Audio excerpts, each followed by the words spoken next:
మరణించిన వారు ప్రేతాత్మలై తిరిగి భూమి మీదకి రాగలరా? అది మన సబ్జెక్టు. ఈ మధ్య చాలా మంది మా భక్తుడు చనిపోయాడండి, అప్పుడప్పుడు వచ్చి కుర్చీలో కూర్చుంటాడండి, సంగతులు చెప్తుంటాడండి, మేము వింటుంటామండి అని చాలా భయంకరంగా మారిపోతుంది క్రైస్తవ్యం. చనిపోయిన ఖాళీ కుర్చీ పెట్టడం, ఈ కుర్చీలో కూర్చుంటాడట ఆయన. ఎవరికి కనబడతాడు? నీతిమంతులకు కనబడతాడు అంటాడు అనుకోండి. మరి మనం కనబడలేదంటే అనీతిమంతులు అయిపోతాం.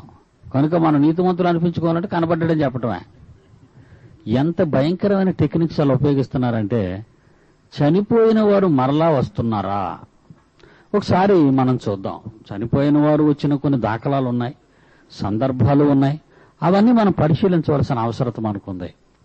మరణించిన వారు ప్రేతాత్మలై తిరిగి భూమి మీదకి రాగలరా? అది మన సబ్జెక్టు. ఇకపోతే బైబిల్ని కొంచెం ముందుకెళదాం. బైబిల్లో ఏనైనా యోబు గ్రంథం, బైబిల్ తీసి నా వెనకాతలు ఉన్న వాళ్ళు అటెన్షన్లో ఉండాలి. యోబు గ్రంథము 7వ అధ్యాయము, యోబు గ్రంథము 7వ అధ్యాయము 8వ వచనం నుండి 10వ వచనం వరకు. యోబు గ్రంథము 7వ అధ్యాయము 8వ వచనం నుండి 10వ వచనం వరకు. నన్ను చూచి వారి కన్ను ఇక మీదట నన్ను చూడదు, నీ కన్నులు నా తట్టు చూచును, కాని నేనుండకపోదును. మేఘము విడిపోయి అదృశ్యమగునట్లు పాతాళమునకు దిగిపోయిన వాడు అంటే మరణించిన వాడు అని అర్థం. పాతాళమునకు దిగిపోయిన వాడు మరి ఎప్పుడునూ రాడు, మరి ఎప్పుడునూ రాడు, మరి ఎప్పుడునూ రాడు. పాతాళానికంటే ఎక్కడికి వెళ్తున్నాడు? నరకానికి వెళ్ళినవాడు, నరకానికి వెళ్ళినవాడు మర్చిపోకండి. మరి ఎప్పుడునూ రాడు. అతడు తన ఇంటికి ఇక ఎన్నడూనూ రాడు. అతని స్థలమే అతన్ని గుర్తుపట్టదనేశాడు. అంటే మరణించిన తరువాత ఒకరి ఆత్మ తిరిగి రావాలి అంటే వారి చేతిలో లేదు. మరణించిన తరువాత వెంటనే వెళ్ళిపోతారా, కొంతకాలం తర్వాత వెళతారా? నిన్న మీరు ఒక సబ్జెక్ట్ విన్నారు, మీరు ఏనైనా వెంటనే వెళ్ళిపోతారు. లాజరు ధనవంతుడిది, అది కథ కాదని నిన్న మీకు చెప్పాను అండి. ధనవంతుడు, లోకాసు వార్త 16వ అధ్యాయం 22, 23 వచనాలు మీరు చూస్తే, లోకాసు వార్త 16వ అధ్యాయము 22, 23 వచనాలు మీరు పరిశీలిస్తే,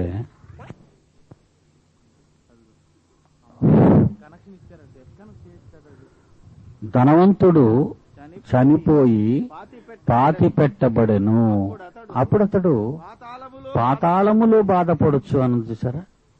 చనిపోవటం, పాతాళానికి వెళ్ళిపోవటం. ధనవంతుడు చనిపోయి పాతి పెట్టబడినప్పుడు అతడు పాతాళములో బాధపడొచ్చు అంటే ఇక బయట ఉండే ఛాన్స్ లేదు. ఇంకా వారి ఆత్మ ఇక భూమి మీద ఉండే ఆస్కారం లేదని బైబిల్ చెబుతుంది. ధనవంతుడు చనిపోయి పాతి పెట్టబడినప్పుడు అతడు పాతాళంలో బాధపడచ్చు అంటే ఎంత తొందరగా ఆయన పాతాళానికి వెళ్ళిపోయాడో చూడండి. అంటే భూమి మీద ఉండటం గాని తిరగటం గాని, కొంతమంది కొన్ని కట్టుకథలు చెప్తుంటారు. మొన్న చెప్పని చూసారా, ఆశ చావలేదు అందుకే తిరుగుతున్నాడు దెయ్యం అయిపోయాని. ఇవన్నీ ఉట్టి మాటలు ఇవి.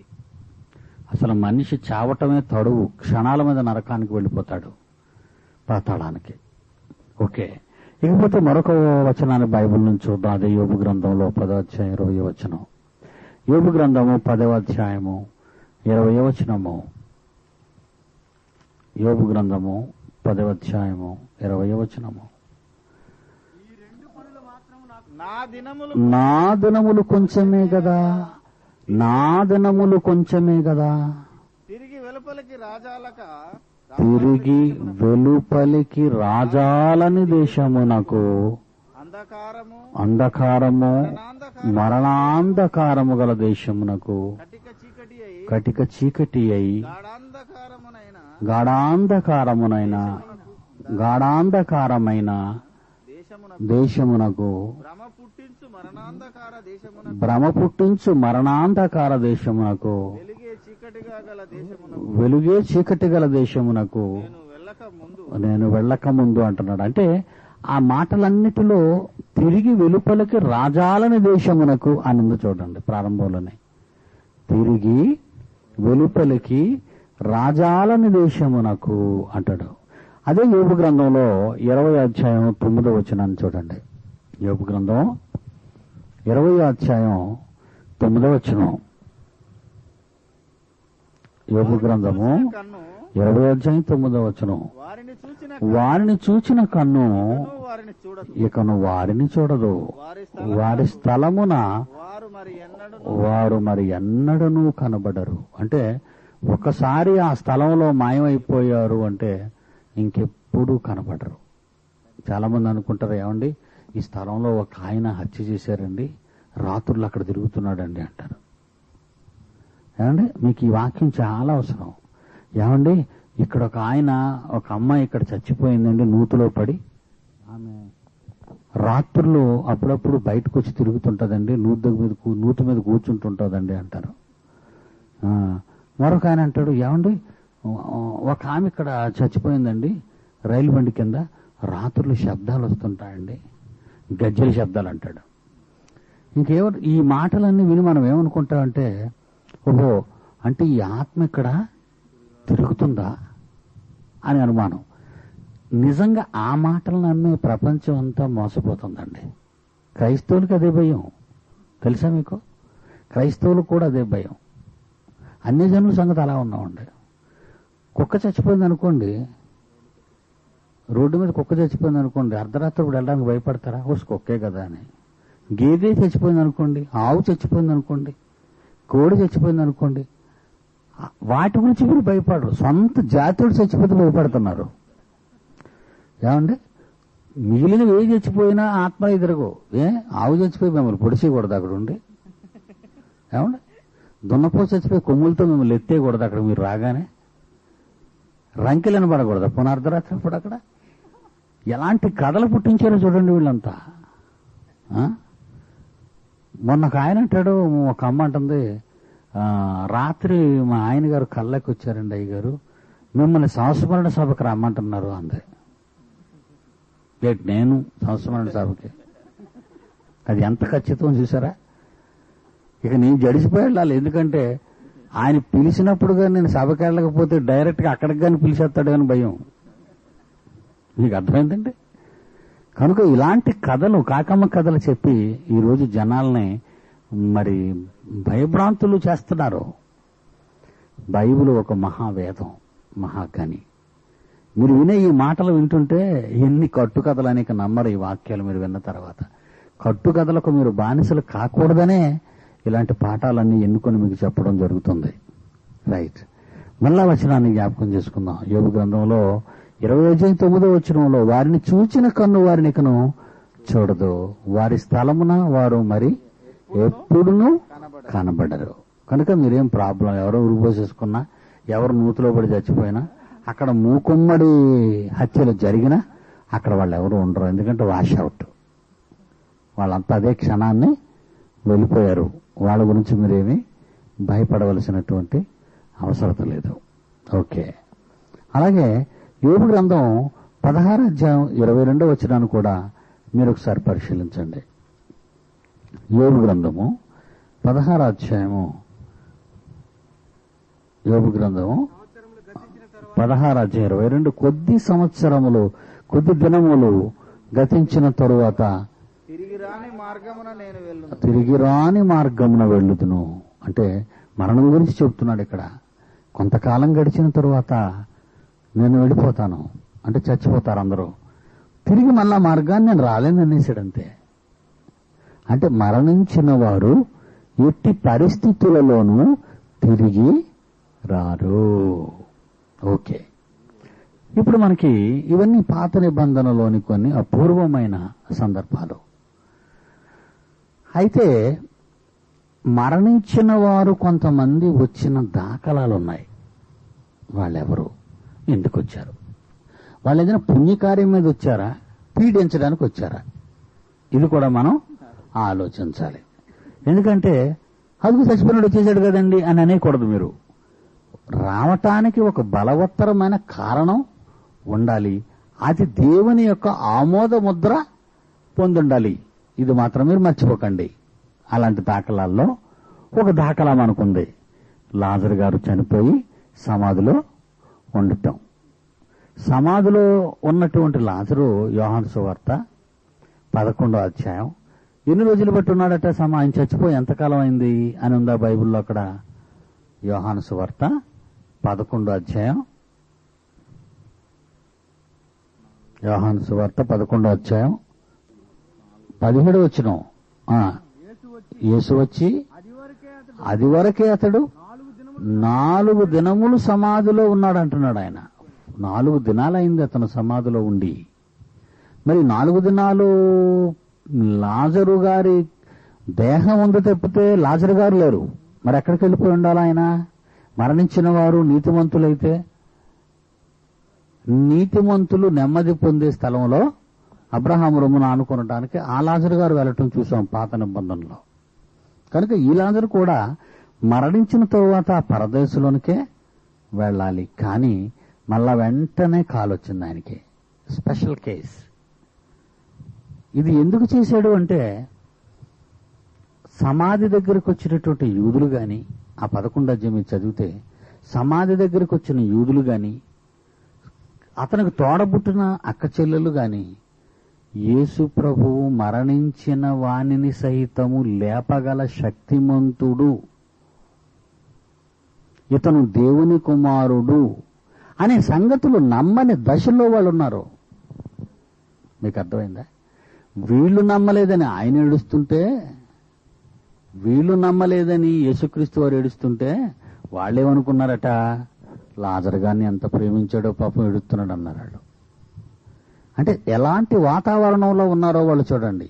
కనుక ఆ రోజు అక్కడ ఉన్న భయంకరమైన వాతావరణాన్ని సరిదిద్దటానికి ఆయన లాజరును రప్పించవలసిన పరిస్థితి. మరణించిన వ్యక్తిని తిరిగి రప్పించవలసిన పరిస్థితి.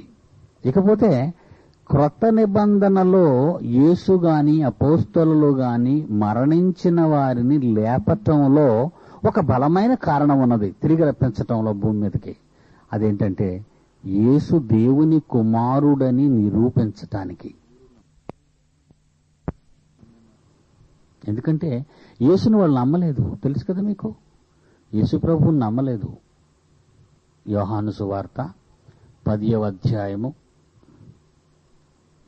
యోహాను సువార్త 10వ అధ్యాయము 32వ వచనం నుంచి చూడండి.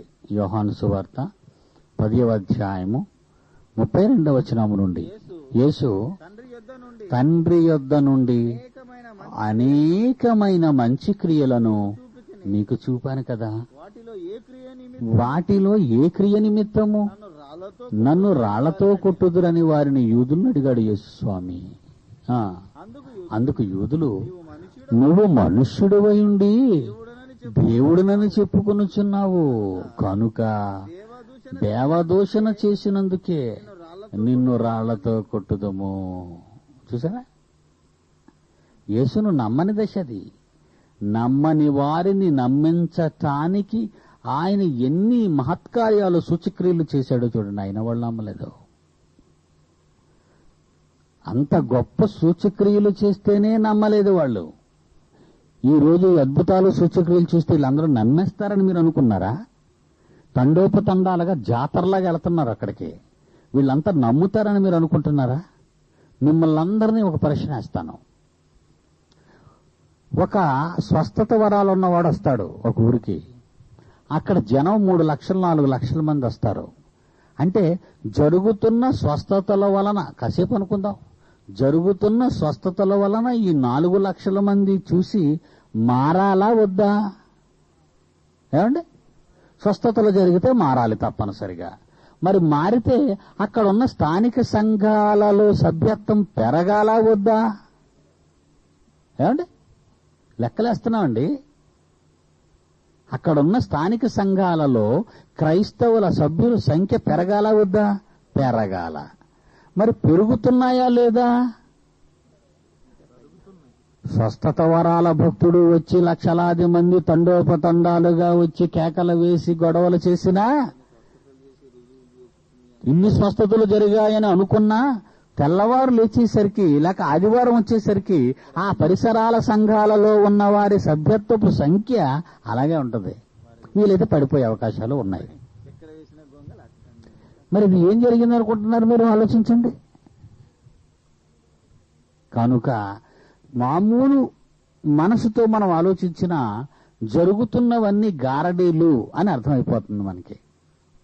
జరుగుతున్నవన్నీ గారడీలు. కనుక దేవుని పిల్లలారా, సందర్భాన్ని బట్టి సంగతులను ఆలోచించాలి. యేసు ఆ రోజు చేశాడు మహత్కార్యాలు, కానీ ఏం ప్రయోజనం? కళ్ళారా చూశారు మహత్కార్యాలు, అద్భుతాలు, సూచక్రియలు, కానీ ఆనాటి ప్రజలు ఆయన్ని చంపకుండా విడిచిపెట్టలేదు. యోహాను సువార్త 12:37. యోహాను సువార్త 12:37. యేసు మాటలు చెప్పు వెళ్ళి వారికి కనబడకుండా దాగి ఉండెను. ఆయన వారి ఎదుట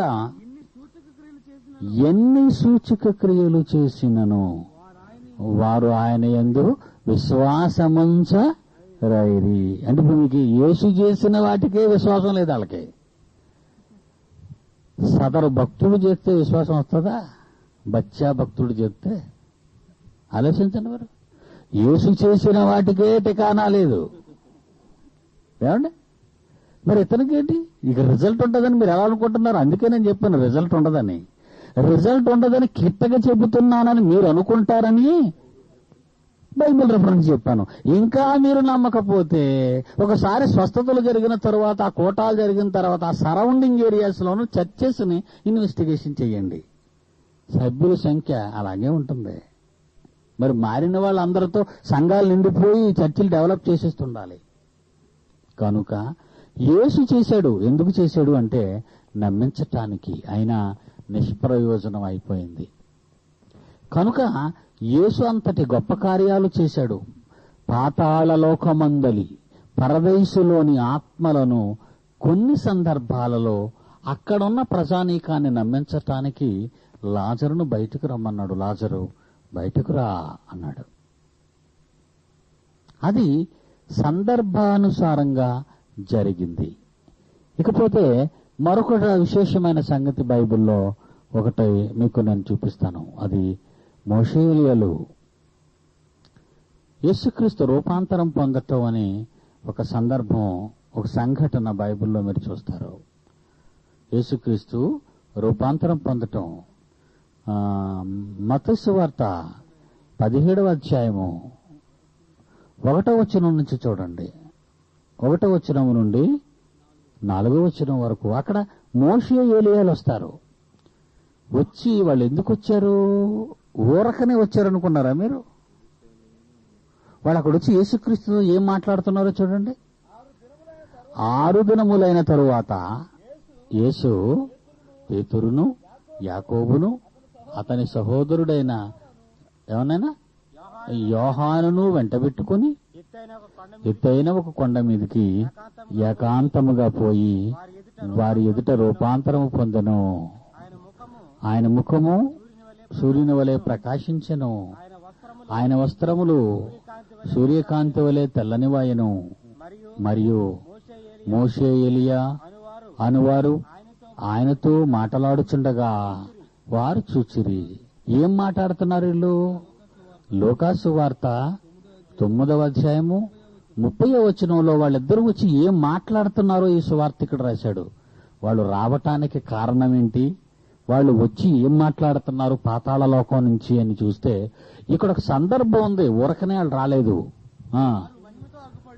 వారు మహిమతో అగుపడి ఆయన యెరూషలేములో నెరవేర్చబోవు నిర్గమమును గూర్చి మాట్లాడుచుండిరి. మోషే ఎలీయాలు వచ్చి ఏం మాట్లాడుతున్నారట యేసుస్వామితో? అయ్యా, మీరు యెరూషలేములో నెరవేర్చబోవు నిర్గమము. నిర్గమం అంటే తిరిగి రావటం, విడిచిపెట్టడం. నిర్గమము అంటే విడిచిపెట్టుట అని అర్థం. మీరు యెరూషలేముని ఎప్పుడు విడిచిపెట్టబోతున్నారు? చావు ద్వారా, శిలువ మరణము ద్వారా, అప్పగింత ద్వారా, శిక్ష అనుభవించుట ద్వారా. అది అవసరమా వాళ్ళకి? పాతాళ లోకములోని పరదైసు అను నీతిమంతులు ఉండే చోటులో ఉన్న వారికి యేసు భూమి మీద నిర్గమమును గూర్చి తెలుసుకోవలసిన అవసరత ఉన్నదా? అది ప్రశ్న. చూసారా ఎంత సీరియస్ సబ్జెక్టులోకి మనం వెళ్ళిపోతున్నామో? మీరు చాలా ఈజీగా తీసుకొని ఉంటారు ఇంతవరకు దాన్ని. అంటే పరదైసులో ఉన్న ఆదాము మొదలుకొని అప్పటి వరకు మరణించిన నీతిమంతులైన ఆత్మలు మొదటి రాకడలో ప్రపంచానికి వచ్చిన యేసుస్వామి పరదైసుకు కూడా రావలసిన అవసరత ఉన్నది గనుక మొదటి రాకడ జరిగితేనే గాని రెండవ రాకడ జరగదు గనుక రెండవ రాకడ జరిగితేనే గాని పరదైసులో ఉన్న వాళ్ళు పరలోకానికి వెళ్లరు గనుక. ఇది దీని వెనుకున్న బ్యాక్ హిస్టరీ. అర్థమైందా లేదా మీకు? మొన్న పాఠం చెప్పాడు, ఇంతవరకు భూమి మీద మరణించిన ఆదాము మొదలుకొని మరణించిన వారంతా పరలోకమునకు చేరియున్నారా అనే పాఠం వచ్చింది. ఇంతవరకు యేసుక్రీస్తు తప్ప ఎవరూ పరలోకానికి వెళ్లలేదు. అంటే ఇన్ని వేల సంవత్సరాలుగా మరణించిన నీతిమంతులంతా పరలోకానికి వెళ్లకుండా యేసు రెండవ రాకడ కొరకు ఎదురు చూస్తూ పరదేశులో ఉన్నారు అనేది ఖచ్చితంగా వివరణ వచ్చేసింది మనకి. కనుక మనము మొదట రాకడ తర్వాత పుట్టిన అకాలములో చివరి కాలములో పుట్టిన అదృష్టవంతులు. మనకంటే ముందు పుట్టిన వారు ఉన్నారు, వేల సంవత్సరాలకు ముందు. వాళ్ళు యేసు మొదటి రాకడక ముందే మరణించారు. అందులో మోషే ఉన్నాడు, ఏలియా ఉన్నాడు. వాళ్లకు మొదటి రాకడ జరగాలి, రెండవ రాకడలో ఎత్తబడాలి మనమంతా. అందువలన మొదటి రాకడలో యేసుస్వామి యెరూషలేములో సిలువ నుంచి రావాలి. ఎలాగా? దొంగవాడు సిలువలో ఉన్నప్పుడు నీ రాజ్యముతో వచ్చినప్పుడు నన్ను జ్ఞాపకం చేసుకోని అడిగిన ప్రశ్నకు నేడు నీవు నాతో కూడా పరదేశులో ఉంటావు అన్నాడు యేసుస్వామి. అనగా ఇప్పుడే మనం వెళ్ళిపోతున్నాం పరదేశుకి అని. కనుక పరదేశుకు రావలసినటువంటి అవసరత యేసుక్రీస్తుకి ఉంది. అందువలన తమరు ఎప్పుడు వస్తారు పరదేశుకి? మీరు యెరూషలేమును ఎప్పుడు విడిచిపెట్టబోతున్నారు? నిర్గమ కార్యక్రమం ఎప్పుడు జరగబోతుంది? యెరూషలేమును విడిచిపెట్టాలి అంటే సిలువ వేయబడాలి అని అకేషనల్గా అక్కడ అవసరతను బట్టి మరణించిన నీతిమంతుల ఆత్మలు భూమి మీదికి వచ్చినట్లయిన దాఖలాలు మనకు కనబడుతున్నాయి. తర్వాత సమాధుల నుండి కొంతమంది లేస్తారు. మత్తయి సువార్త 27వ అధ్యాయం 52వ వచనం. ఇక్కడ ఒక విచిత్రమైనటువంటి సందర్భం ఇది. యెరూషలేములో మరణించినటువంటి అనేక మంది వారిని సమాధి కార్యక్రమాలు చేశారు. ఆ తరము వారు వాళ్ళని సమాధులు చేశారు, సమాధుల్లో పెట్టేశారు. యేసు సిలువలో మరణించాడు. మరణించిన ఆ క్షణాన ఏం జరిగిందట? సమాధులు తెరువబడెను. నిద్రించిన అనేకులు ఎప్పుడు చచ్చిపోయారో తెలియదు. వాళ్ళు ఎంతకాలం క్రితం చచ్చిపోయారో తెలియదు. యెరూషలేములో ఉన్నవాళ్ళు నిద్రించిన అనేక మంది పరిశుద్ధులు అంటున్నాడు. చూడండి, అక్కడ దుష్టులు కాదు, నరకంలో ఉన్నోళ్ళు కాదు. గమనించాలి మీరు. పాతాళ లోకమందలి అనీతిమంతులు వేదనకరమైన చోటు నుండి రావటం లేదు. వీళ్ళు నీతిమంతులుండే చోటు నుండి వచ్చారు. పరిశుద్ధులు శరీరములు లేచెను. వారు సమాధులలో నుండి బయటకు వచ్చి ఆయన యేసుక్రీస్తు లేచిన తరువాత పరిశుద్ధ పట్టణములో ప్రవేశించి అనేకులకు అగుపడిరి. ఎందుకు? యెహెజ్కేలు ప్రవచనం ఇది. ఎందుకంటే గతంలో యెహెజ్కేలు ఒక ప్రవచనాన్ని ప్రవచించాడు. ఆ ప్రవచనం నెరవేరాలి. నెరవేరకపోతేలా? కన్యక గర్భవతి కుమారుని కనును, అతనికి ఇమ్మానుయేలను పేరు పెట్టబడను అను ఒక ప్రవక్త ప్రవచనం నెరవేరాలి కనుక యేసు కన్య గర్భాన్న ఉద్భవించాడు. కనుక ప్రవచించిన ప్రతి ప్రవచనము నెరవేర్పు కాలం అనేది ఒకటి ఉంది. అలాగే ఈ నెరవేర్పుకు ముందు యెహెజ్కేలు ఏ ప్రవచనం చేశాడు? యెహెజ్కేలు గ్రంథం 37వ అధ్యాయము 12వ వచనాన్ని చూడండి ప్రియులారా. యెహెజ్కేలు గ్రంథము 37వ అధ్యాయము 12వ వచనము. కాబట్టి ప్రవచనమెత్తి వారితో ఇట్లనుము, ప్రభువగు యెహోవా సెలవిచ్చున్నదేమనగా, నా ప్రజలారా, మీరున్న సమాధులను నేను తెరచెదను, సమాధులలో నుండి నిన్ను బయటకు రప్పించి ఇశ్రాయేలు దేశములోనికి తోడుకొని వచ్చేదను. చూసారా ఎంత చక్కగా ఉందో? ఆ ప్రవచనం నెరవేరాలి. పరిశుద్ధ పట్టణం ఇశ్రాయేలీలకు ముఖ్య, ఇశ్రాయేలు దేశానికి ముఖ్య పట్టణం యెరూషలేము. ఆ పరిశుద్ధ పట్టణంలోనికి వెళ్లారు, అనేక మందికి కనబడ్డారు. ఇప్పటికైనా నమ్ముతారా ఇశ్రాయేలీయులారా మీరు యేసుక్రీస్తుని? అందుకు సమాధుల్లో ఉన్నవారు లేవలసిన పరిస్థితి ఏర్పడింది. ఒక ప్రవక్త ప్రవచించిన ప్రవచనం అది నిజమని నిరూపించటానికి యేసు మరణం తరువాత సమాధుల్లో ఉన్నవారు లేచిన దాఖలాలు ఇక్కడ మనకు కనబడుతున్నాయి. ఇకపోతే పాత నిబంధనలో మరొక ఆయన సమాధిలోంచి బయటకు రావడం మనం, పాత పరదేశం నుండి బయటకు రావడం మనం చూస్తున్నాం. సమూయేలు, మొదటి సమూయేలు 12వ అధ్యాయము 28వ అధ్యాయం, క్షమించండి, మొదటి సమూయేలు 28వ అధ్యాయము 12వ వచనము, మొదటి సమూయేలు 28వ అధ్యాయము 12వ వచనము, 11వ వచనం నుంచి, నేనెవరిని రప్పించాలి? కర్ణపిశాచి అంటది. నేనెవరిని రప్పించాలి? సౌలుతో అడుగగా సమూయేలును రప్పించమంది. ఇతను సౌలని తెలియదు, ఇతడు సౌలని అప్పటికి తెలియదు. ఆ కర్ణపిశాచి ఆవహించినటువంటి వ్యక్తికి ఇతడు సౌలని తెలియదు. సమూయేలంటే ఎవరో అనుకుంది ఇశ్రాయేలు దేశంలో. ఆ స్త్రీ సమూయేలును చూసినప్పుడు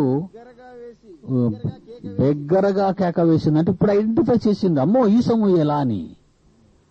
అయితే ఈ సమూయేలా అంది. మరెందుకు భయపడిపోయింది? ఇక్కడ ఒక విషయాన్ని మీరు ఆలోచించాలి. చాలా మందికి డౌట్ ఉంది. ఒక దయ్యము ఆవహించిన వ్యక్తి, లేక ఒక దయ్యము పరదేశులో నీతిమంతుల లోకములో ఉన్న ఒక ఉత్తమమైన ఆత్మను రప్పించగలదా? మీరు ఆలోచించాలి. ఒకవేళ దురాత్మలకి అలా రప్పించగలిగే శక్తి ఉంటే, మీకు అర్థమైందండి, కేకలు వేయవలసిన అవసరత ఏముంది? తుల్లు పడవలసిన పరిస్థితి ఏముంది? కనుక ఇక్కడ మీరు ఆలోచించాలి. అలా రప్పించటానికి కారణం ఉన్నది. సౌలు చక్రవర్తి ఎవరు చెప్పినా వినడు. అదే సమూయేలు చెప్పాడు. చాలా మంది చెప్పారు, నువ్వు అయిపోతావు, నీ టైం అయిపోయిందని. అయినా ఆశ చావక, మా మాటల మీద నమ్మకం ఉంచక మళ్ళా సమూయేలు కావాలి అనుకున్నాడు. ఎందుకంటే అభిషేకింపబడినవాడు. సౌలు ఎవరో కాదు, అభిషేకింపబడినవాడు. అందువలన సమూయేలు రావటానికి కారణం దయ్యం దేవుని యొద్ద అనుమతిని పొందవలసిన అవసరత ఉందన్నమాట ఇక్కడ. దీనికి కారణం ఒకటే. దీనికి ఎగ్జాంపుల్ యోబును ఆవహించటానికి, యోబుని ఇబ్బంది పెట్టడానికి, యోబుని చిత్రవద చేయటానికి దయ్యానికి స్వయం నిర్ణయం అంటూ ఏమీ లేదు. అది దేవుని అనుమతిని పొందినట్టుగా బైబిల్లో మనం చూస్తాం. యోబు గ్రంథం 1వ అధ్యాయము, యోబు గ్రంథము 1వ అధ్యాయము, యోబు గ్రంథము 6వ వచనం చదవండి. దేవదూతలు యెహోవా సన్నిధిని నిలుచుటకై వచ్చిన దినం ఒకటి తటస్థించింది. ఆ దినమున అపవాది యగువాడు వారితో కలిసి వచ్చింది. ఎక్కడ నుండి వచ్చితివి అని అడుగుగా భూమి మీద అటు ఇటు తిరుగుచూ వచ్చి తనని సమాధానం చెప్పింది. అందుకు యెహోవా, నా కుమారుడైన యోబును ఆలోచించితివా? అతడు యథార్థవంతుడు, న్యాయవంతుడు, దేవుని యందు భయభక్తులు గలవాడు, చెడుతనమును విసర్జించినవాడు, అతని వంటి వాడు భూమి మీద ఎవడూ లేడు అని అన్నాడు.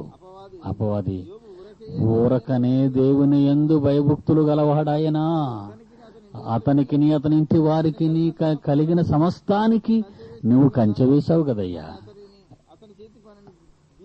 అతని చేతి పని నీవు దీవించుట చేత అతని ఆస్తి దేశములో బహుగా విస్తరించింది. నీ చెయ్యి చాపి అతనికి కలిగిన సమస్తమును మొత్తిన ఎడల నీ ముఖము ఎదుటే నిన్ను దూషిస్తాడు, నిన్ను విడిచిపోతాడు అని యెహోవాతో చెప్పింది దయ్యం. అప్పుడు చెబుతున్నాడు ఆయన, అతనికి కలిగిన సమస్తమును నీ వశమున ఉన్నది, అతనికి ఏమాత్రము హాని చేయక. హాని చెయ్యొద్దు, నువ్వేం చేస్తావో మిగిలిన చెయ్యి అంటే ఇక్కడ ఏం మీకు అర్థమైందనమాట? అనుమతి ఇచ్చినట్టు మనకి కనబడుతుంది అక్కడ, అనుమతి ఇచ్చినట్టుగా. కనుక అక్కడ కర్ణపిశాచి అనే దయ్యం దాని సొంత లేక దానికున్న అధికారంతో శక్తితోనో ఒక గొప్ప ప్రవక్తను నీతిమంతులు ఉండే స్థలం అనగా పరదేశం నుండి రప్పించింది అంటే అది తప్పు. ఎందుకంటే ఒకడు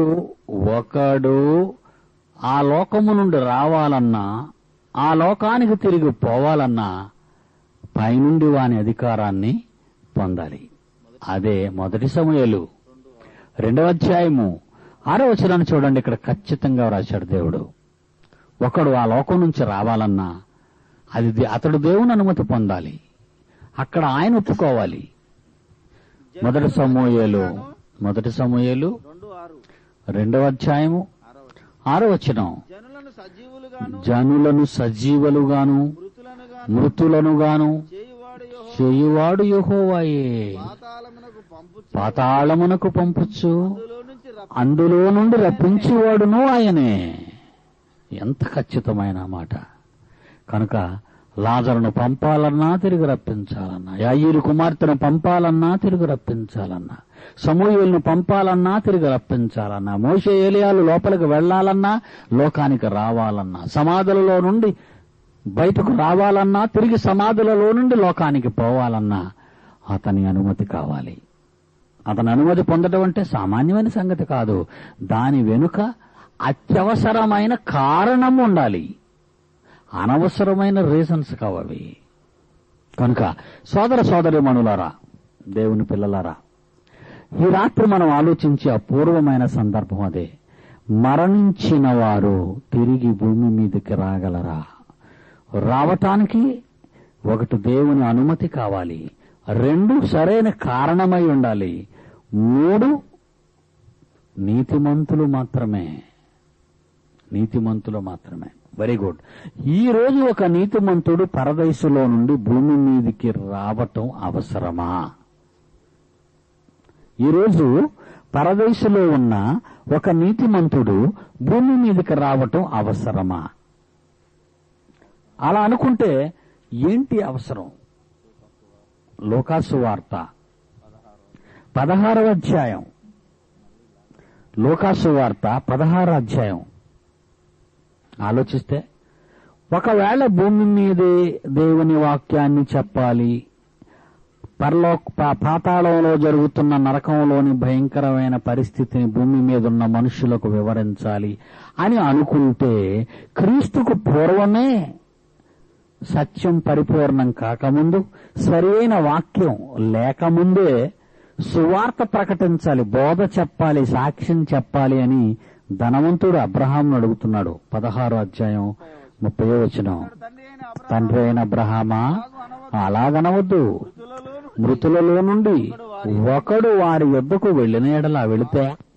16వ అధ్యాయం 30వ వచనం, అందుకతడు, తండ్రివైన అబ్రహామా, అలాగూ అనవద్దు, మృతులలో నుండి ఒకడు వారి యొద్దకు వెళ్లిన ఎడల వారు మారు మనసు పొందుదురని చెప్పెను. అప్పుడేమంటున్నాడు అబ్రహాము? అందుకతడు, మోషేయు ప్రవక్తలను చెప్పిన మాటలను వారు వినని ఎడల మృతులలో నుండి ఒకడు లేచినను వారు నమ్మరని అతనితో చెప్పాను. కనుక క్రీస్తుకు పూర్వం కూడా ఈ సాక్ష్యం చెప్పే కార్యక్రమాలలో అక్కడ జరుగుతున్న వాస్తవాలను ప్రజలకు తెలియచేయటంలో మారుమనస్సు పొంది బోధ కలిగి నమ్మి ప్రభువులో దేవునిలో ఉంటారు, దేవునిలో బ్రతుకుతారు అని ధనవంతుడు ఆశపడినా లాజరునే పంపమన్న నీతిమంతుల స్థలం నుండి లాజర్ను పంపటానికి అబ్రహాము అంగీకరించలేదు అంటే దేవుడికి ఇష్టం లేదు అని అర్థం. ఒక ఆత్మను పరదేశం నుండి పంపటానికి దేవునికి ఇష్టము లేనట్టుగా కనబడుతుంది. కనుక ఒక ఆత్మను పరదేశంలో నుంచి పంపాలి అంటే దానికి సరి అయినటువంటి కారణం ఉండాలి అని అర్థమవుతుంది. దేవుని పిల్లలారా, ఈ రోజు ఒక ఆత్మ పరదేశం నుంచి భూమి మీదకి రావలసిన అవసరత ఏంటి ఆలోచించండి. ఈరోజు పరదేశంలోనున్న ఆత్మలు భూమి మీదకి వచ్చి చేయవలసిందే ఉంది. వాళ్ళు భూమి మీదకి వచ్చి చేయవలసిందేమీ లేదు కానీ వాళ్ళు భూమి మీదకి వచ్చి చేయవలసిందేమీ లేదు కానీ పరదేశకు వెళ్ళిన తర్వాత ఏమంటున్నారో ఒకసారి కానీ మీరు వింటే ఆశ్చర్యపోతారు మీరు. ఎందుకంటే వాళ్ళు పైకొచ్చి చేసేదేమీ లేదు. మరణించిన వారు సువార్త ప్రకటించవలసిన అవసరత అంటూ ఏమీ లేదు. ఒకవేళ మరణించిన వారే భూమి మీదికి వచ్చి సువార్త ప్రకటించాలి అని ఒక మంచి కార్యం గురించి మనం ఆలోచించినా ఇక బ్రతుకున్న మనం సువార్త చేయవలసిన అవసరత అంటూ ఏమీ లేదు. నమ్మించవలసిన అవసరం అంతకంటే లేదు. మన ముందు చనిపోయిన మన తల్లిదండ్రులే ఒక్కసారి పర్మిషన్ తీసుకుని ఒక గంట మన దగ్గరికి వస్తే ఇక మనకు బైబిల్ ఎవరూ చెప్పనవసరం లేదు, భక్తి నేర్పించనవసరం లేదు. ఎందుకంటే మన తల్లిదండ్రులే వచ్చి నాయన అక్కడ పరిస్థితి ఇలా ఉంది, మేము అక్కడి నుంచే తండ్రిని అనుమతి తీసుకుని ఒక గంట ఇక్కడికి వచ్చాం కనుక నీవు నీ భార్య నా మనవలు నా మనవరాళ్ళు లోకంలో లేనిపోని ఆశలు పెట్టుకోకుండా వెంటనే మీరు ఆయన కొరకు బ్రతకండి, మీరు తిన్నగా అక్కడికి వచ్చేస్తారు, మీకోసం మేము ఎదురు చూస్తాం, గుడ్ బై అంటే చాలు మనం భక్తిపరులం అయిపోతాం. కనుక మరణించిన వారు ఎవరైనా నీతిమంతులుగా మన దగ్గరికి రావాల్సిన అవసరం అంటూ ఏమీ లేదు. ఈ రోజుల్లో చాలా మంది మరణించినటువంటి వాళ్ళు రావటం, వీళ్ళకేదో బయలుపరచటం, వాళ్ళేదో చెప్పారు కనుక నేను ఇలా చేస్తున్నానని చెప్పటం కొన్ని పరిస్థితులు ఉన్నాయి. కనుక దేవుని పిల్లలారా, మీరు వాటిని నమ్మవలసిన అవసరత ఏమీ లేదు. చనిపోయిన వారు ఎవరైనా ఎంతటి వారైనా యేసుక్రీస్తు తరువాత అనగా సత్యం పరిపూర్ణమైన తరువాత ఈరోజు మన దగ్గర సర్వసత్యము ఉంది. ఈరోజు మన దగ్గర సర్వసత్యం కనుక ఈ సర్వసత్యాన్ని బట్టి మనకు తెలుసుకోవలసినది వ్రాయబడుతుందని గాని బయలుపరచబడుతుందని గాని మీరు ఎదురు చూడవలసిన అవసరం అంటూ ఏమీ లేదు. ఎందుకంటే ప్రకటన గ్రంథం 66వ పుస్తకాన్ని ముగిస్తూ చివరి మాటలు ముగింపు మాటలలో 2 హెచ్చరికలు చేశాడు ఆయన. ఒకటి కలపకండి, ఒకటి తీయకండి. కలపొద్దు తీయొద్దు అన్నాడు అంటే సంపూర్ణమని అర్థం. ఈ గ్రంథములోని ప్రవచన వాక్యములను విను ప్రతివానికి సాక్ష్యమిచ్చున్నది మనగా 19:22. దీనితో మరి ఏదైనా 22వ అధ్యాయం 18-19 వచనాలు ఎవడైనను ఈ ప్రవచన గ్రంథములో వాక్యములలో ఏదైనను తీసివేస్తే దేవుడు చాలేనంటే ప్రమాదం, కలిపితే ప్రమాదం, తీసివేస్తే ప్రమాదం. అంటే పరిపూర్ణమైన పుస్తకంగా ఉందన్నమాట. అది పరిపూర్ణమైన ఒక చక్కటి విషయాన్ని మీ బ్రతుకుకు అవసరమైన దానిని మన బ్రతుకుకు అవసరమైన సందర్భాలను సంగతులను దేవుడు రాయించినప్పుడు మరలా ఎవరో ఏదో బయలుపరచాలా? మీకు మనకి మరలా ఎవరో ఏదో చెప్పాలా? అవసరం లేదు. సంపూర్ణమైనది వచ్చింది కనుక మరొకరి సలహాలు గాని మరొకరి ఉపదేశాలు గాని బైబిల్ లేనివి మనకు అవసరం లేదు. అందుకే నేను ఎప్పుడప్పుడు అంటుంటాను, బైబిల్లో లేనివి మంచివి ఎవరైనా బయట చెప్పగలరా అంటాను. బైబిల్లో లేనివి మంచివి ఎవరైనా ఈ ప్రపంచంలో చెప్పగలరా? ఒకవేళ చెబితే బైబిల్ అసంపూర్ణమేగా. బైబిల్లో దేవుడు చెప్పడం మర్చిపోయాడన్నమాట. ఈ రోజు ఇతను చెప్పింది బైబిల్లో దేవుడు రాయటం మర్చిపోయాడు. కనుక చాలా మంది ఈ రోజుల్లో నాకు బయలుపరచబడింది అని బైబిల్లో లేని కొన్ని సందర్భాలు, సంగతులు ప్రజల మీద రుద్దుతూ కొన్ని కార్యక్రమాలు జరిగిస్తున్నారు. ఇలా నేను మొన్నే ఒక సంగతి విన్నాను. ఒక సమాధి మీద మట్టి, ఆ సమాధి మీద వేసిన మట్టి ఏం చేస్తున్నారటండి? మింగేస్తున్నారట. ఒక ఆయన్ని సమాధి చేశారు. అందులో ఆ సమాధి మీద ఉన్న మట్టిని తినేస్తున్నారు వెళ్ళి. ఇలా లక్షలాది మంది వచ్చి ఆ మట్టి తినేస్తే మరలా ఎన్ని లారీలు మట్టి వేయించాలి దాని మీద? పాములా మట్టి తినవలసిన కర్మ ఏం పట్టిందండి వీళ్ళకి? మట్టి ఎందుకు తింటున్నారు వీళ్ళు? అలా మట్టి తినడం వల్ల ఉద్దేశం ఏంటి?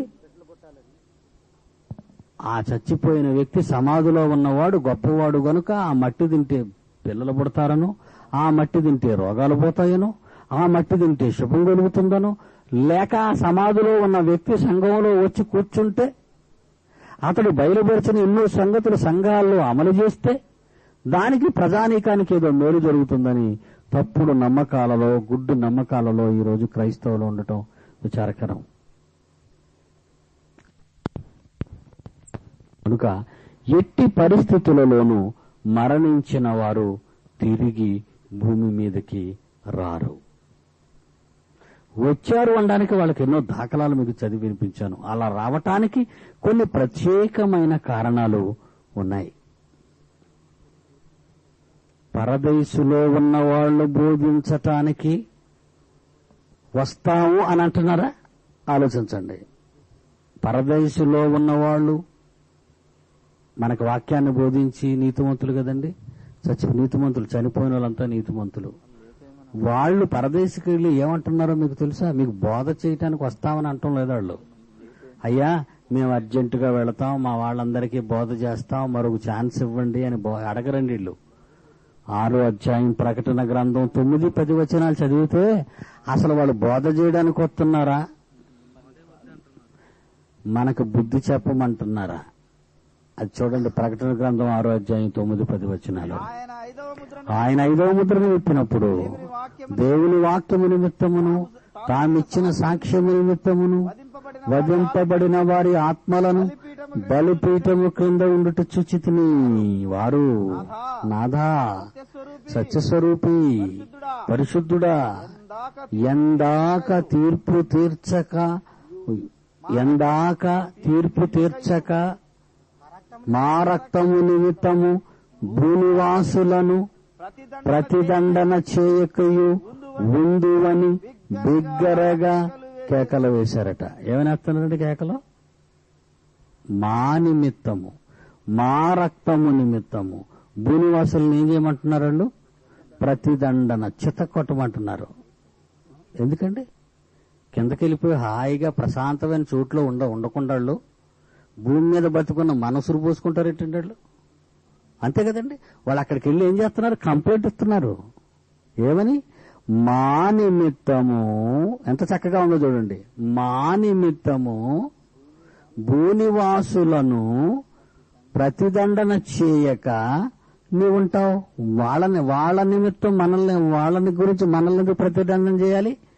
భూమి మీద ఉన్నప్పుడల్లా మీకు వాక్యాన్ని బోధించి మీరు మారాలని కోరుతూ వాళ్ళ రక్తాన్ని చెమటగా మార్చి ప్రతి ఇంటికి తిరిగి సువార్తలో మాట్లాడుతూ ప్రతి ఇంట బోధిస్తూ మీ బ్రతుకు కొరకు వాళ్ళు ఎన్ని ప్రార్థనలు చేశారు, ఎంత వాక్యం చెప్పారు.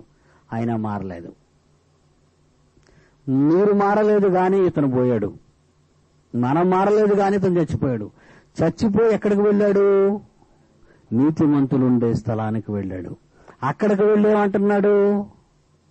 చదవండి ఏమంటున్నాడు? నాదా, సత్యస్వరూపి, పరిశుద్ధుడా, ఎందాక తీర్పు తీర్చక మా రక్తము నిమిత్తము భూనివాసులకు ప్రతిదండన చేయక ఉండు అని బిగ్గరగా కేకలు వేశారు.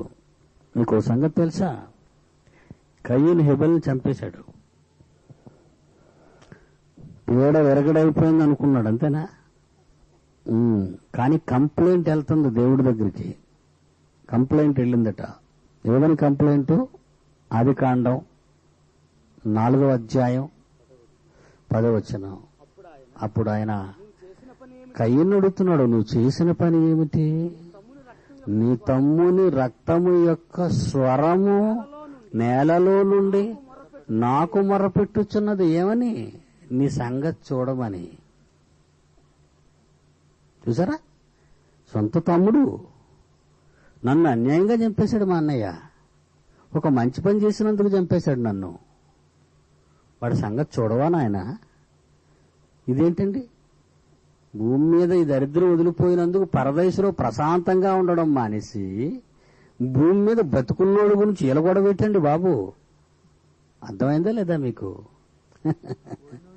మత్తయి సువార్త పోయినోళ్ళు పోయినట్టుగా ఉండకుండా ఏదో సామెత అంటారు, చచ్చినట్టున్నా బాగుండు బతికునోళ్ళు చంపేస్తున్నాడు బాబు అంటారు. చచ్చినోడు చచ్చినట్టుకున్న బాగున్న బతికునోళ్ళు మేము చచ్చిపోతున్నాం ఆడి గురించి అంటారు. ఏమండి? యేసుక్రీస్తు అంటాడు మత్తయి సువార్తలో. ఏమని?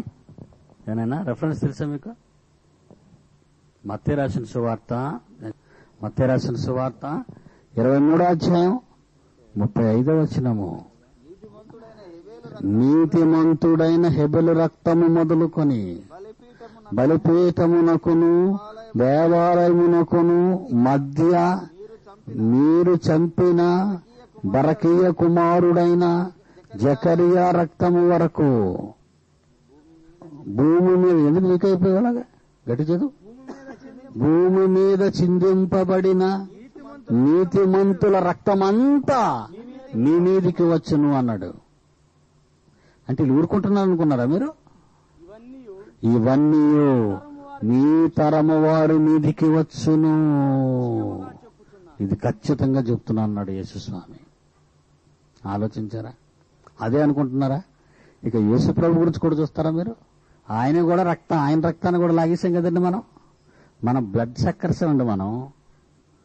మనం ఎంతమంది రక్తాన్ని తాగుతున్నాం, ఎంతమంది ఎంతమంది రక్తం చెమటగా మారిపోతుంది బోధ చేయటం వలన, మనకు బుద్ధి చెప్పటం వలన. ఎంతమంది సేవకులు కష్టపడి చెబుతున్నారు మనకు బుద్ధి, కానీ మనం మారుతున్నామా? హెబ్రీయులకు రాసిన పత్రిక 12వ అధ్యాయము 24వ వచనాన్ని చూడండి ప్రియులారా. హెబ్రీయులకు రాసిన పత్రిక 12వ అధ్యాయము 24వ వచనాన్ని చూడండి. క్రొత్త నిబంధనకు మధ్యవర్తి అయిన యేసునొద్దకును హెబెలు కంటే మరి శ్రేష్టముగా ప్రోక్షణ రక్తమునకు మీరు వచ్చి ఉన్నారు. ఎంత పవర్ఫుల్ బ్లడ్ తెలిసింది. ఎలాంటి బ్లడ్ తీసేశారో తెలుసా మీరు? యేసు స్వామిది. కనుక ప్రతి నీతిమంతుని రక్తపు బొట్టు ఏమంటుంది? బలిపీఠము క్రింద ఉండుట చూచాను. వాళ్ళు ఏమంటున్నారో తెలుసా? నాదా, ఎందాక తీర్పు తీర్చక ఇందువు మా రక్తము నిమిత్తము భూనివాసులకు ప్రతిదండన చేయక. ఇవన్నీ నేను ఎందుకంటున్నానంటే, మరణించిన వారు బోధ చేయడానికి ఇష్టపడరని చెప్పటానికి. మరణించారు చూసారా నీతిమంతులు, వాళ్ళు అక్కడికి వెళ్ళి ఏదో తిరిగి వచ్చి మనం ఏదో మార్చటానికి వాళ్ళు ఇష్టపడరు. ఏమండి? అందుకే దేవుడు అంటున్నాడు లోకాసువార్త 13వ అధ్యాయంలో, లోకాసువార్త 12వ అధ్యాయం 20, లోకాసువార్త 12వ అధ్యాయం 20 వచనం చూడండి. మంచి సందర్భాన్ని యేసుస్వామి గుర్తు చేస్తున్నాడు. అయితే దేవుడు, వెర్రివాడా, ఈ రాత్రి నీ ప్రాణమును అడుగుచున్నారు. ఎవరు అడుగుతున్నారట ప్రాణం? ఎవరండి? ఏండి? ఈ రాత్రి నీ ప్రాణమును ఏండి అడుగుచున్నాడా, అడుగుచున్నారా? చున్నారు. ఎవరు వారు? వీరే. ఈ రాత్రి నీ ప్రాణమును అడుగుచున్నారు. అంటే రాత్రి పగలు లేదు వాళ్ళకి. రాత్రి అంటే రాత్రి తీసేయమంటున్నారు, పగలంటే పగలు తీసేయమంటున్నారు. ఎందుకంటే ఎన్ని పరిశోధనలు పెట్టినా వాళ్ళ శోధన మాత్రం తప్పదు. అర్థమైందా? వాళ్ళు నేర్చుకునే స్వభావం లేదు. ఎన్ని సభలు పెట్టినా ఈ ప్రజలు మారరు. ఎంత వాక్యాన్ని చెప్పినా వాళ్ళ గుండె కరగదు. ఒకవేళ దేవుడు సైలెంట్ అయినా, ఒకవేళ దేవుడు పోనీలో చూద్దాంలే అనుకున్నా, వీళ్ళు ఎవరిని అడుగుతున్నారట? దేవుణ్ణి అడుగుతున్నారు. వీళ్ళు ఏమని? నాదా సత్యస్వరూపి, ఎందాక వాళ్ళని నువ్వు ఇంకా ఆలోచిస్తావు, లేపేయి అని. చూసారా? అందుకే దేవుడు అంటున్నాడు, ఈ రాత్రి నీ ప్రాణమును అడుగుచున్నారు. రాత్రి నీ ప్రాణాన్ని అడిగారు. నువ్వు మార్నింగ్కి నీ పొజిషన్ అంత బ్యాడ్ గా ఉంది. వాళ్ళు అడగటం అలాగే ఉంది, నువ్వు తిరగటం అలాగే ఉంది. వాళ్ళు అడిగేది అలాగే ఉంది, నువ్వు బ్రతికేది వ్యతిరేకంగానే ఉంది. నాకు తీసేయకూడదు, పోన్లే నిన్ను కన్సిడర్ చేద్దాం, దీర్ఘశాంతంతో ఉందామని నేను అనుకుంటున్నాను. నువ్వు ఎప్పటికైనా మారతావేమోనని. ఆడ నిద్రపోనివ్వటం లేదు అక్కడ. ఇప్పుడు ఇదంతా ఎందుకు చెప్పానంటే, మరణించిన వారు మిమ్మల్ని ఏదో బాగు చేయడానికి వస్తారని మీరు అనుకోకండి. వాళ్ళకెందుకంటే అంత కంగారు, తొందరగా భూమి మీద ఏదో క్లోజింగ్ కార్యక్రమం పెడితే పార్టీకి పరలోకానికి వెళ్ళిపోదామని కంగారు. అంతవరకు వాళ్ళు పరలోకానికి వెళ్ళరు కదండి. వాళ్ళు ఎప్పటి నుంచో ఆ లోపల ఉన్నారు పరదేశంలో. మనం లేకుండా వాళ్ళు పరలోకానికి వెళ్లరు. మరి ఈయనెందుకు వెయిట్ చేస్తున్నట్టు? వెయిట్ చేస్తున్నట్టు? కొంతమంది అయినా మారతారేమో. ఈ ఒక్క పాపియు నశించుట అతనికి ఇష్టం లేదు కనుక మీరు దీర్ఘశాంతం గలవాడై ఉన్నాడు. ఆయన దీర్ఘశాంతంతో ఉన్నాడు, మనం బహుదీర్ఘశాంతంతో ఉన్నాం. ఇంట్లో ఏ పని చేయకుండా దేవుడి పని, ఇటు మనం వెళ్ళక, దేవుడి పని చెయ్యక, యేసుక్రీస్తు రాక, దెయ్యం చావక, పరదేశంలో వాళ్ళు ఉండలేక, అన్నీ ప్రతిదీ కంగారుగానే ఉంది మనకి. కానీ అందరిది కంగారే. చూసారా? అందువలన పరదేశంలో ఉన్న వాళ్ళు కంగారు మీరు చూశారు. వాళ్ళు మరలా మీదకు వచ్చి మీకు బాధ చేసి వెళ్లే అంత ఓపిక నశించిపోయింది వాళ్ళకి. అందుకంటున్నారు తొందరగా వీళ్ళని క్లోజ్ చేసేయమని. చాలా మంది ఏమనుకుంటారంటే, చనిపోయిన వాళ్ళు మరలా భూమి మీదకి వచ్చి కుర్చీల్లో కూర్చొని ఏదో ఉచిత సలహాలు ఇస్తున్నారని మీరు అనుకుంటున్నారు. అమాయకులు, ఇరుబాగులు. ఒకవేళ చచ్చిపోయిన భక్తుడైనా వాళ్ళ జనాంగాన్ని కాపాడడానికి కుర్చీలో కూర్చొని ఉచిత సలహా ఏమి ఇవ్వడవు. ఇప్పుడు టోటల్ స్కానింగ్ చేశాం. మరణించిన ఒకవేళ భక్తుడు నీతిమంతుడే అయితే ఏమంటాడండి? నా గురించి అక్కడ కుర్చీలు వేసి దెబ్బ తీసేస్తున్నారు వాళ్ళు, వాళ్ళ కాళ్ళు ఎరగొట్టేమంటాడు.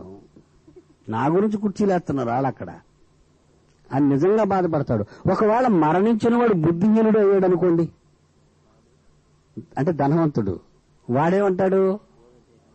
వెంటనే వాళ్ళకు బోధ చేయించడానికి ఇతన్నే పంపమని వాళ్ళు రికమెండ్ చేస్తుంటాడు. మీకు అర్థమైంది కదండి? లాజర్ గారినే పంపమంటున్నాడు. నేను వెళ్తాను అనలేదు ధనవంతుడు. నాకు ఛాన్స్ ఇవ్వండి, నేను వెళ్తాను, మా అన్నదమ్ములతో మాట్లాడతానని వాడు అడగటం లేదు. పోనీ లాజర్ గారినే పంపించండి, నా మీద మీకు నమ్మకం లేదు కనుక అని. అంటే నీతిమంతులు అసలు వెళ్లరు, బోధ చెయ్యరు. ఒకవేళ అనీతిమంతులకి మిమ్మల్ని బాగు చేయాలనే కోరిక నరకంలో వాళ్ళు బాధపడుతూ అనుకున్నా ధనవంతుల్లా వాళ్ళ మాట అక్కడ వినే దశ లేదు. వాళ్ళ మాటను బట్టి అక్కడ నీతిమంతులను భూమి మీదకు పంపే ఆస్కారం లేదు. అలాంటప్పుడు ఎంత క్రిటికల్ గా, ఎంత స్ట్రిక్ట్ గా, డిసిప్లిన్ గా వాళ్ళు రాకుండా దేవుడు ఇంత పకడ్బందీ కార్యక్రమాన్ని బైబిల్లో ఏర్పాటు చేశాడంటే, మరలా వీళ్ళు భూమి మీదకి వచ్చి మీతో మాట్లాడవలసిన పరిస్థితి అంటూ ఏమీ లేదు. ఇంత వేదములోని మహాజ్ఞానాన్ని తెలియని ఆ మాయకులు ఈరోజు ప్రపంచంలో ఏదోళ్ళు వస్తారని, మాట్లాడతారని, ఏవో సలహాలు ఇస్తారని ఎన్ని తప్పుడు నమ్మకాలతో ఉన్నారు. ఎన్ని లక్షల మంది తండోపుతండాలుగా అలాంటి వాళ్ళ దగ్గరికి వెళ్తున్నారో మీ కళ్ళారా మీరు చూస్తున్నారు. వాళ్ళందరినీ బాగు చేసే బాధ్యత మీది.